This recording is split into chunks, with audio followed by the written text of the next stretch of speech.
Sir முறுக்கு, முட்டை, தட்டை, முட்டை, சீடை சார், முட்டை, சார் கொக்கு மிட்டாய், முட்டை தான்டா. சார் எள்ளு மிட்டாய், முட்டை, முட்டை, முட்டை, சார் முட்டைக்குமா, முட்டைக்கு முட்டை தான்டா. சார் முட்டை சார், முட்டை. சார் கொடுங்க சார், சார் மைக்கு கொடுங்க சார். ஏன்டா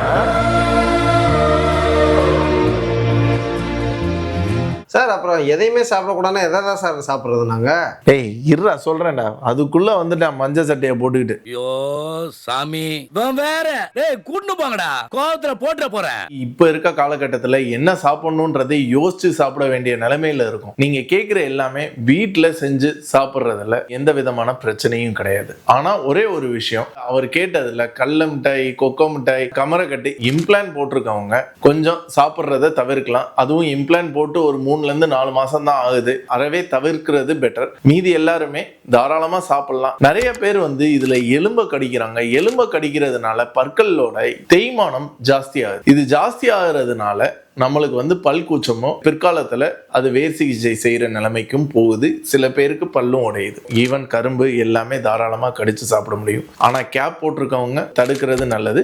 இல்லைன்னா வெட்டி நார்மலா பீஸா வச்சு சாப்பிடுங்க. சாப்பிட்றது தப்பு இல்லை, ஆனா அதிகமா சாப்பிட்றது மட்டும்தாங்க தப்பு. அளவா சாப்பிடுங்க, நிறைவா வாழுங்க. நன்றி.